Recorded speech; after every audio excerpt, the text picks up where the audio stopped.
2014년 새해를 시작하면서요, 삼성, LG, 현대처럼 한국을 대표하는 기업들의 CEO들이 모두가 한결같이 새해 경영 키워드로 변화와 도전을 꼽았다는 기사를 보았습니다. 근데 이런 기사 내용에 대해서 저부터도요, 왜라고 질문하는 분들은 별로 없을 거예요. 왜라고. 왜냐하면 이미 우리 시대가 끊임없는 변화와 도전을 추구하지 않으면 경쟁 사회 속에서 밀려나거나 스스로 도태되어서 자멸할 수밖에 없다는 사실을 인식하고 있기 때문입니다. 실례로 제가 2002년 싱가포르에서 살 때 거리를 돌아다니면 노키아 휴대폰이 완전히 거리를 다 지배했습니다. 매장 다 지배했습니다. 가는 곳곳마다 노키아 폰이 막 다 매장을 다 채우고 있었어요. 저도 노키아 폰을 구입해서 사용했었거든요. 근데 지금은 어떻게 됐습니까? 찾아볼 수는 있지만 찾기가 어렵습니다. 여러분, 핀란드를 대표하던 노키아가 왜 이렇게 된 것일까? 전문가들은 두 가지의 실패의 요인을 꼽습니다. 첫 번째는 시장 상황에 대한 너무 늦은 감지와 대응. 두 번째, 지속적인 개발과 노력의 부족. 여러분, 그런가 하면 도요타는 2011년에 3대 악재를 만났습니다. 2009년부터 시작된 대규모 니콜 사태가 진정되기도 전에 엔고 현상, 엔화 가치가 너무 뛴 거예요. 엔고 현상했다가 그 다음에 지진으로 인한 막대한 피해를 입습니다. 하지만 미국 내에서 생산을 늘리고요, 미국 현지 공장에 생산을 늘리고 글로벌 품질 특별위원회를 세우는 등 발빠른 대응과 변화로 3위까지 떨어졌던 자동차 판매 순위를 2013년에 다시 1위로 올려놓았습니다. 이와 같이 현실을 인식하고 끊임없는 도전을 통해 변화를 시도하는 기업은 경쟁에서 살아남고, 그렇지 못한 기업들은 오늘도 알게 모르게 사라져가고 있습니다. 그만큼 변화와 도전은 결코 무시될 수 없는 시대의 요구인데요, 이는 결코 기업 경영에만 국한된 것이 아닙니다. 제한된 것이 아니에요. 나라와 개인도 동일합니다. 끊임없는 삶의 변화를 꿈꾸며 자기 개발과 도전을 추구하는 사람은 삶의 만족과 성취의 기쁨을 누릴 뿐만 아니라 무엇보다 그렇지 못한 이들보다 경쟁에서 앞서 나갈 수밖에 없습니다. 하지만 반면에 변화나 실패를 두려워함으로 도전하지 않는 인생들은요, 현실의 자리를 지키지 못할 뿐만 아니라 오히려 자기도 모르게 점점 뒤처지는 거예요. 그리고 삶의 성취감이 없으니까 살아갈 재미가 없습니다. 이는 우리 신앙과 교회도 마찬가지입니다. 이것이 결정적으로 제가 오늘 말씀을 준비한 이유입니다. 신앙과 교회에도 마찬가지라는 거예요. 그렇다면 우리 신앙과 교회를 위해서는 어떤 변화를 추구하고 도전해야 할까? 저는 지난 연말에 우리 전도사님을 통해서 성탄절 관련된 사진들을 이렇게 몇 장 받아가지고 보던 중에 갑자기 좀 아주 의문에 깊이 빠지는 사진 한 장을 발견했습니다. 제가 그 사진을 보여드리면 좋겠지만 개인 프라이버시가 있다라는 간곡한 사모님의 요청에 따라서 제가 사진을 보여드리진 않고, 그 사진을 보면은요, 이렇게 이 정도 각도에서 사진을 찍었는데 예천교회 성도들은 다 눈을 감고 있고 우리 교회 성도들은 대부분 눈을 뜨고 있는 겁니다. 이게 무슨 사진일까? 그러다 추리 끝에 기도 시간이구나, 난 사실 알게 되었습니다. 물론 여러분, 그 성탄절 예배 자체가 행사를 겸하고 있기 때문에 분주해요. 그리고 우리 교회 성도들이 해야 되는 일들이 많이 있었죠. 근데 그렇다고 그 이해가 기도 시간에 기도하지 않은 것까지, 그 행위까지 덮을 수는 없는 겁니다. 어쨌든 가뜩이나 제가 그 사진 때문에 나름 충격을 받고 있었는데, 송구영신 예배 때는 예배 인도를 안 하고 여러분들과 같이 예배를 드리고 설교만 했잖아요. 얼마나 분주한지. 제가 앞에 앉아 있어도 뒤에서 계속 이게 기도 시간이든 찬양 시간이든 수닥수닥 써가지고 막. 제가 가지고 있던 설마 했던 마음이 점점 현실로 다가왔습니다. 물론 여러분들이 매 예배 때마다 잘못된 예배의 태도를 가지고 예배를 드린다고 제가 딱 단정지어 얘기하는 것도 아니고, 신앙생활 잘못하고 있다라고 얘기하는 것도 아닙니다. 제가 지금 포커스를 맞추고 있는 것이 무엇이냐면, 개인의 신앙 성장과 더 나은 교회의 미래를 위해서 변화와 도전을 좀 추구해보자는 겁니다. 이를 위해서 저는 뉴욕 초원교회 예배가 먼저 변해야 된다고 생각합니다. 예배. 왜냐하면 예배는 모든 신앙의 기본이기 때문에, 가장 기초예요. 기본. 그럼 어떤 예배의 모습으로 변화를 추구하고 도전할 것인지를 지금부터 본문을 통해서 함께 나눠보고자 합니다. 오늘 본문의 배경을 간단하게 설명을 드리면, 솔로몬 왕 이후로 이스라엘 나라가 두 개로 갈렸습니다. 우리나라처럼 남북으로 갈렸어요. 북이스라엘하고 남유다로 갈렸습니다. 세월이 흘러가지고 BC 722년에 북이스라엘이 먼저 아수르라는 나라에 멸망을 당합니다. 그리고 BC 586년에 남유다가 바벨론에 의해서 멸망을 당합니다. 그리고 이제 유다가 바벨론에 의한 바벨론 포로 생활이 시작이 되는 거예요. 이런 바벨론 포로 생활, 우리나라도 일제시대를 겪었지만 얼마나 고통스러운지 모릅니다. 얼마나 고통스러운지. 특별히 그 시편 102편이 포로 생활 가운데 드렸던 기도의 내용이거든요. 그걸 쉬운 성경으로 제가 짤막하게 한번 읽어드려 볼게요. 나의 세월은 연기처럼 사라져가고 내 뼈는 숯불처럼 타들어갑니다. 내 마음은 풀처럼 말라 시들었으며 음식 먹는 것조차 잊어버렸습니다.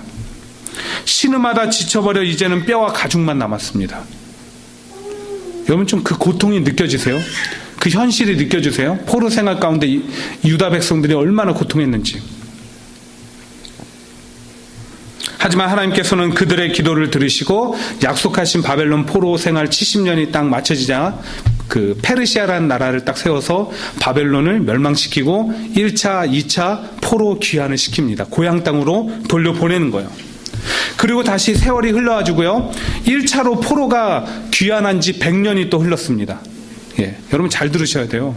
놓치면은 이게 흐름이 이해가 안 됩니다. 1차로 포로가 돌아간 이후로 100년 세월이 흘렀어요. 그리고 페르시아의 아닥사스다 왕이 통치하는 시대가 열렸습니다. 근데 그에게는 아주 충신이 있었어요. 술 맡은 관원장, 오늘날로 얘기하면 비서실장이 있었습니다. 그의 이름이 누구냐? 느헤미야예요. 느헤미야가 그렇게 왕을 섬기며 편안하게 평탄하게 왕궁에서 살아가고 있을 어느 날, 고향 땅의 자기 동생 하나니로부터 아픈 소식을 한 가지 듣습니다. 그 오래전에 이미 사람들이 돌아가서 이렇게 막 성전을 세우려고 노력하고 또 성벽을 세우려고 노력했는데 여전히 그냥 성벽은 무너져 있는 상태로 있는 거예요. 그러니까 성벽이 없으니까, 고대 사회에서 성벽이 없으니까 날마다 그냥 이방에 있는, 옆에 있는 주변 나라에 막 도둑놈들이 맨날 들어와가지고 뺏어가고 해코지하고 하는 거야. 고통을 당하고 있다는 그 소식을 들었습니다. 근데 이게 어떻게 보면은 느헤미야하고 전혀 상관이 없는 얘기입니다. 왜냐하면 느헤미야라는 인물은요, 페르시아에서 태어나고 페르시아에서 공부하고 페르시아 왕궁의 고위 관리가 된 사람입니다. 여기로 따지면 여기서 태어난 2세, 3세예요. 뿌리는 유다 민족인데 그 사람의 실제는 페르시아인입니다. 전혀 자기하고 상관없는 일이에요. 그러나 그는 달랐습니다. 느헤미야가 다른 것은요, 하나님을 사랑하고 하나님이 사랑하는 백성들을 사랑한 거예요. 자기 민족을. 그래서 그 아픔을 자기 아픔처럼 여기면서 금식기도에 들어갑니다. 금식기도 끝에 마침내 이 왕으로부터 유다 총독으로 임명을 받고 성벽 재건의 그 임무를 받고 그 모든 지원 약속까지 다 받아냅니다. 그리고 돌아오죠. 사람들을 끌고 왔어요. 3차 포로 귀환인데 왔습니다.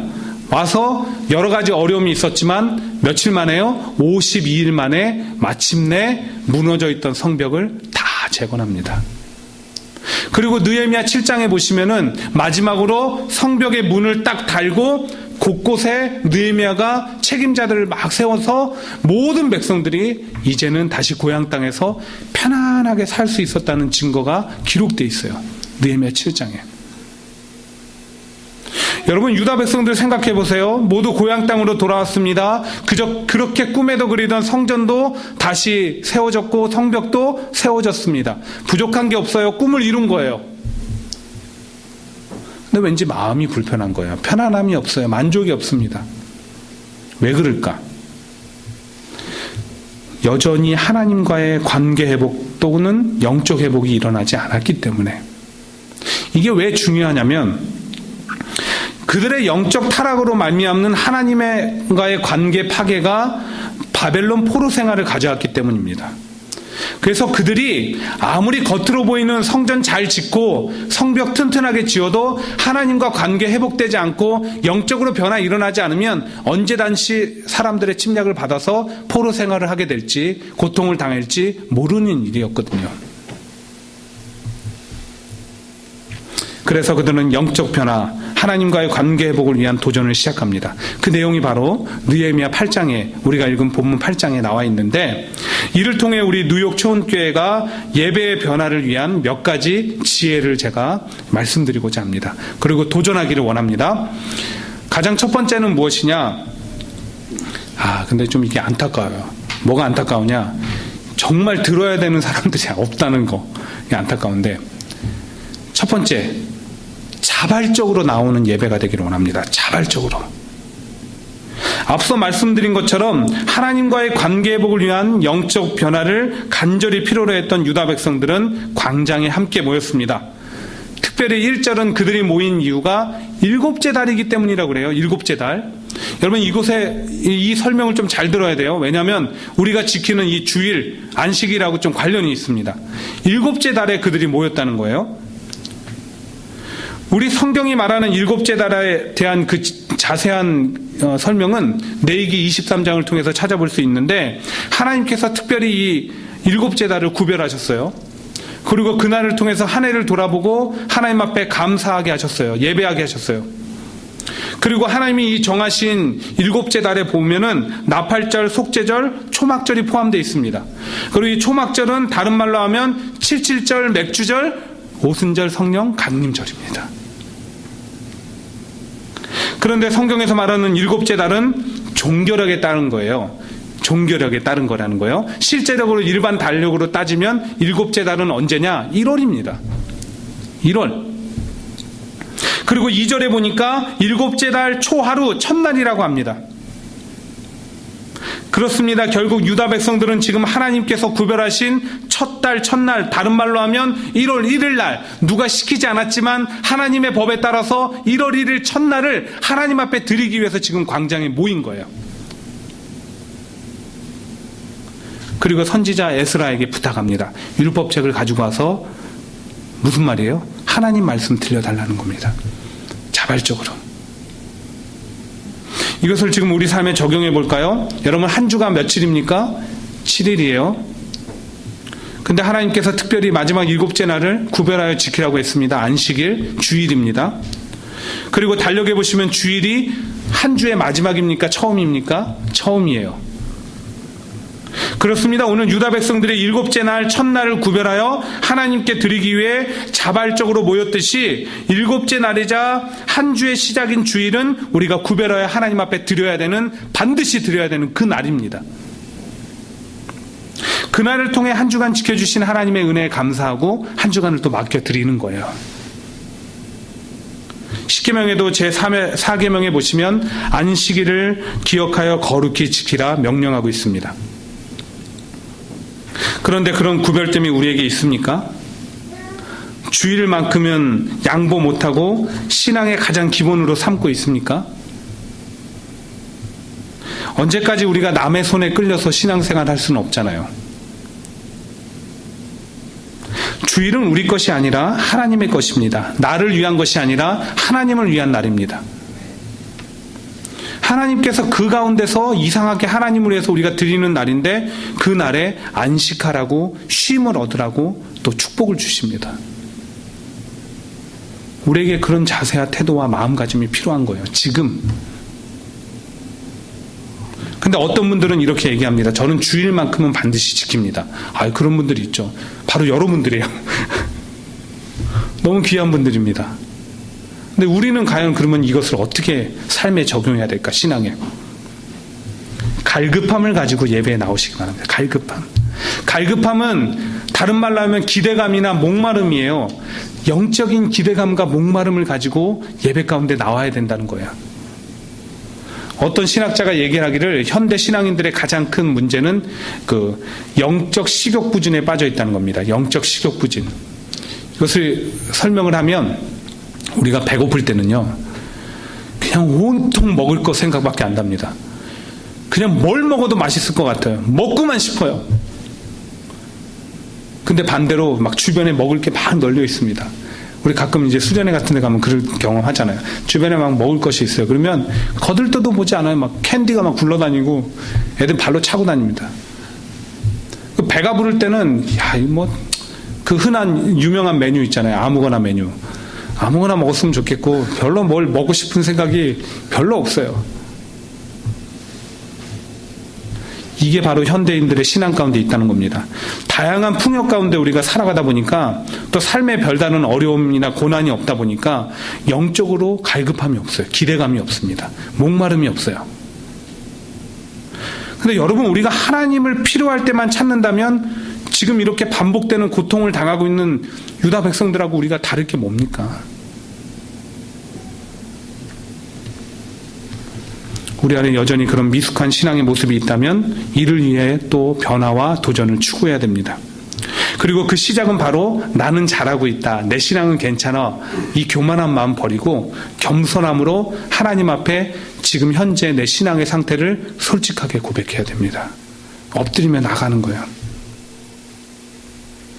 목마름과 갈급함을 고백하면서 너희 목마른 자들아 나오라 하시는 하나님을 만나러 가야 됩니다. 제가 초등학교 3학년 때요, 교회 가는 길에 친구를 만났습니다. 그 친구는 교회를 다니지 않는 친구였어요. 저를 유혹하더라고요. 야, 교회 가려면 아직 한 20분 정도 남았으니까 오락실 가서 한 판만 하고 가자. 오락실 가서 한 판만 하고 가자. 어떻게 됐을까요? 결과는 여러분, 조심스러워서 말을 못하는 것 같은데 어떻게 됐을까요? 예? 설마 저를 그렇게 나쁘게 보진 않겠죠. 근데 안타깝게도 유혹에 빠졌습니다. 근데 사람이 참 그런 거에 한번 유혹에 빠지잖아요. 빠져나올 수가 없어요. 분명히 한 판만 하고 가자고 그래서 나름대로 어머니가 아침에 가면서 300원 헌금을 주셨거든요. 그때는 오락실에 오락이 50원 할 때입니다. 야, 두 판만 하고 가자. 한 판도 아니고 100원만 까먹고 200원 헌금 드리자. 그러고 갔는데 이게 유혹에 빠지니까 이걸 헤쳐나오지 못하고 오락 중에서도 가장 잘하는 거 그걸 했습니다. 교회 빼먹었죠. 전도사님의 신고를 받고 출동하신 우리 어머니와 누나에 의해서 제가 아주 질질 끌려갔습니다.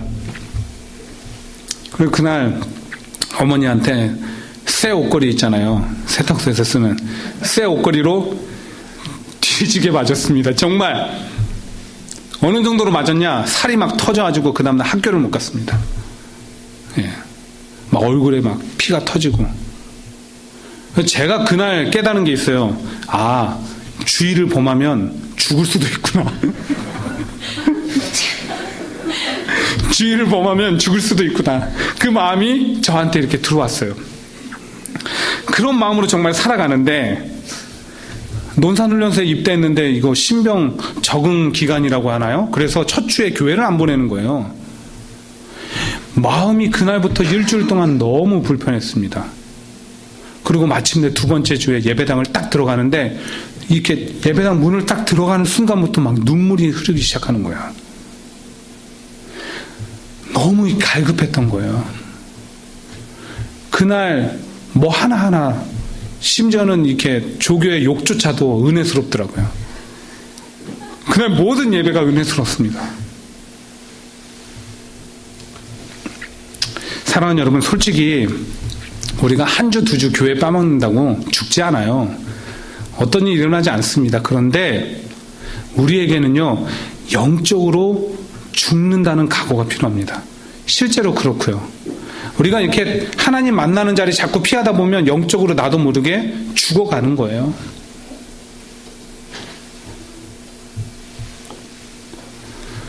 바라기는 그런 영적인 갈급함과 목마름, 기대감을 가지고 우리 한 주간 동안 준비함으로 예배에 나오셨으면 좋겠습니다. 자발적으로. 그러면 예배의 태도가 달라져요. 예배의 태도가 달라지면 어떤 변화가 일어나는지 아십니까? 내가 주는 물을 마시는 자는 영원히 목마르지 아니하리니 내가 주는 물은 그 속에서 영생하도록 솟아나는 샘물이 되리라 하신 예수님을 만나는 변화가 일어납니다. 예수님 만나고 나면 삶이 또 변화되는 거예요. 그런 은혜와 축복이 우리 2014년 동안 초원교회 안에서 도전함으로, 변화함으로 누리게 되기를 간절히 주 이름으로 축복합니다. 두 번째, 뉴욕 초원교회 예배의 변화를 위한 제안은 예배 가운데 집중하자는 겁니다. 예배 가운데 집중하자. 예배 시간에 제가 맥주 얘기를 해서 좀 죄송스러운데 뭐 좀 좋으신가요? 이해하고 좀 들어주세요. 그러니까 네덜란드의 한 맥주 회사가 맥주 자판기를 만들었어요. 그리고 사람들이 많이 모이는 공공장소에 갖다 놨습니다. 거기에 그렇게 써붙였어요. 자, 3분만 참으면 맥주를 공짜로 드리겠습니다. 자판기에 이렇게 붙인 거예요. 여러분 3분이면 180초잖아요. 너무 쉬워 보이잖아요. 결과는 어떻게 됐을까요? 실제로 맥주를 공짜로 마신 사람이 별로 없었다는 겁니다. 이유가 무엇이냐? 전제 조건이 뭐였죠? 가만히 있으면. 근데 자기도 모르게 기다리다가 무심코 셀폰을 만지거나 다른 짓을 하거나 사람들한테 말을 거는 거예요. 무의식적으로. 할 일 없으니까 그냥 이렇게 만지고. 그러면 어떻게 되느냐? 시간 카운트가 다시 0초로 돌아가는 겁니다. 그때부터 다시 180초가 시작이 되는 거예요. 이처럼 현대인들은요, 바쁜 일상하고 이렇게 자기도 모르게 과도한 IT 기기 막 사용하다 보니까 인내심을 잃었습니다. 언젠가부터. 가만히 있는 게 아주 삶의 큰 일이 됐어요. 가만히 있는 게. 그 덕분에 소중한 것들을 잃어버립니다. 무심코 대화 중에 우리가 집중하지 못하거나 만지는 셀폰 때문에 사람들하고 신뢰를 잃어버려요. 상대방하고. 중요한 말을 놓쳐버립니다. 우리가 너무 TV에 집중하고 있을 때 아이들하고 함께하는 소중함들을 잃어가는 겁니다. 내가 너무나 바쁘다고 하는 그 동안에 내게 소중한 사람들을 잃어가는 겁니다. 소홀히 하게 되는 거예요. 그 외에도 참 많이 있잖아요. 근데 우리는 신앙적으로 한번 돌아보기를 원합니다. 신앙적으로는 어떻습니까? 예배 시간 한 주를 따지면은 예배 한 주가 몇 시간입니까? 168시간. 예배는 몇 시간입니까? 길어야 1시간에서 1시간 1, 20분. 근데 우리 그 시간 집중합니까? 때로는 인내해야 될 때도 있죠. 근데 인내하십니까? 그 귀한 1시간을 다른 것들한테 빼앗기고 있는 건 아닙니까? 대답은 여러분들에게 각자 맡기겠어요. 그런데 그보다 더 중요한 것은 왜 예배 가운데 집중해야 되는 거예요. 오늘 본문이 그 이유를 밝혀주는데, 앞서 말씀드린 것처럼 광장에 자발적으로 모인 유다 백성들은 선지자 에스라에게 율법책을, 하나님의 말씀을 읽어달라고 했습니다. 율법이라는 것은 창세기부터 신명기까지 5권의 책입니다. 하나님과 이스라엘 간의 약속이에요. 관계의 약속입니다.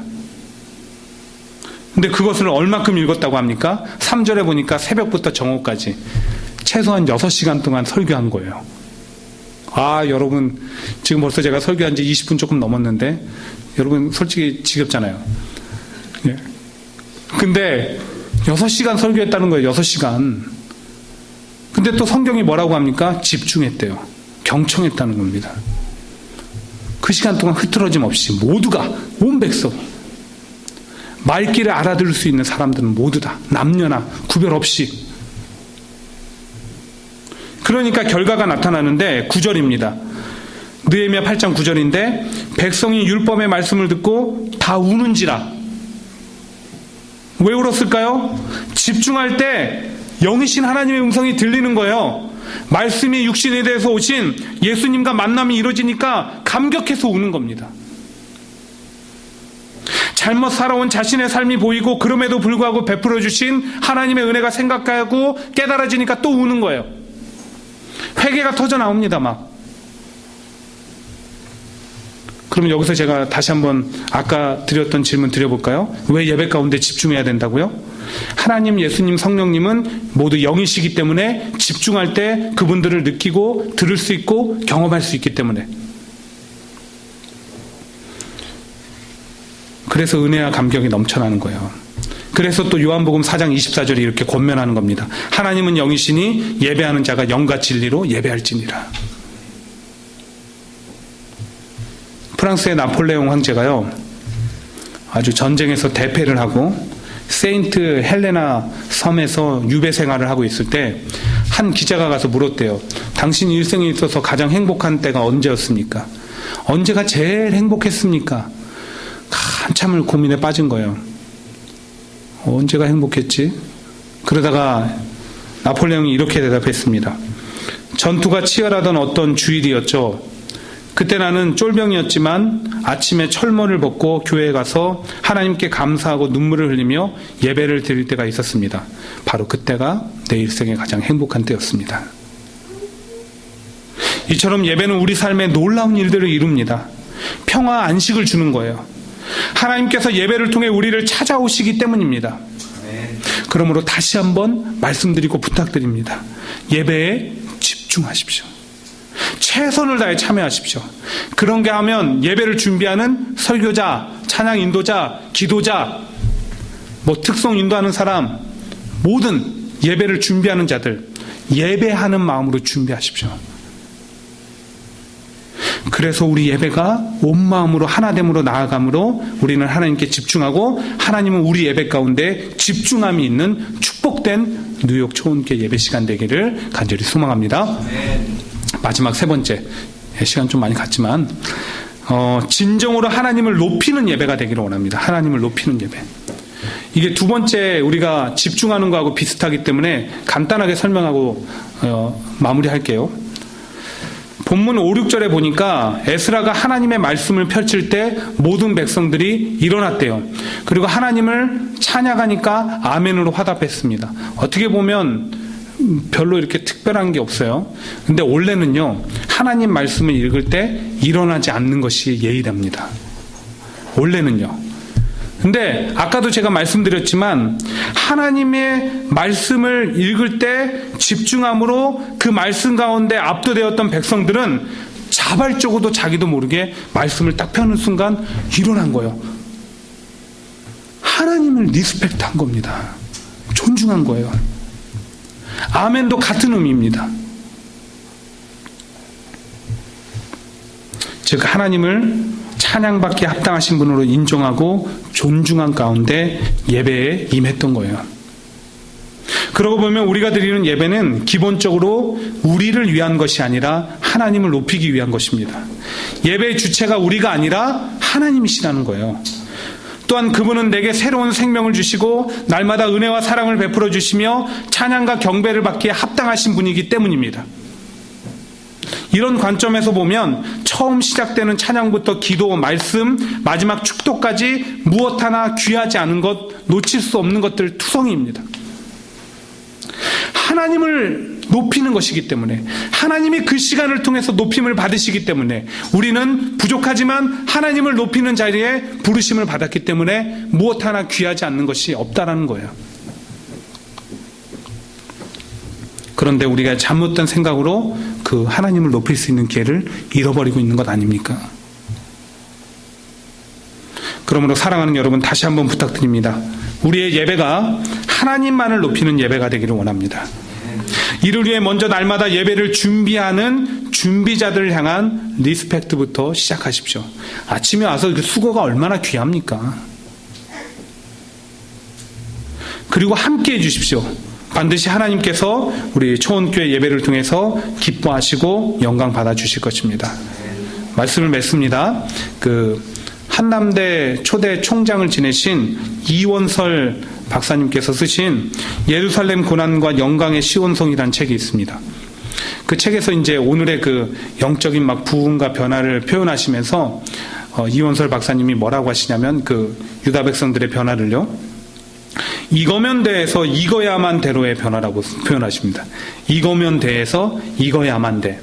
예전에 바벨론 포로 생활할 때는 그냥 이것도 좋고 여기서 그냥 이렇게 배부르며 사는 것도 좋고 때로는 하나님 찾는 것도 좋고 없어도 그만이고 예배해도 좋고 아니어도 좋고 이래도 저래도였는데 이제 이 사람들이 변한 거예요. 이거야만 돼. 하나님만이어야만 돼. 하나님만이어야만 돼. 이렇게 변화된 거예요.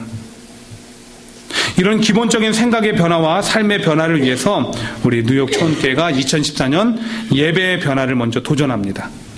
하나님이 있어도 없어도 하나님 있어도 없어도 예배 지키도 안 드려도 괜찮다가 아니라 하나님 없이 살 수 없다는 신앙의 고백 가운데 오늘 말씀을 실천하기 원하는 거예요. 죄송하지만 우리 마음 새기기 위해서 따라해 봅시다. 세 가지만 따라해 볼게요. 주의를 구분함으로 자발적으로 나오자. 예, 크게요. 자, 두 번째, 예배 가운데 집중하자. 마지막 세 번째, 하나님만을 높이는 예배를 드리자. 예, 반드시 실천해서 개인의 영적인 변화와 살아있는 예배, 살아있는 교회, 살아서 은혜와 축복을 누리는 삶으로 변화되기를 주의 이름으로 간절히 축원드립니다. 아멘.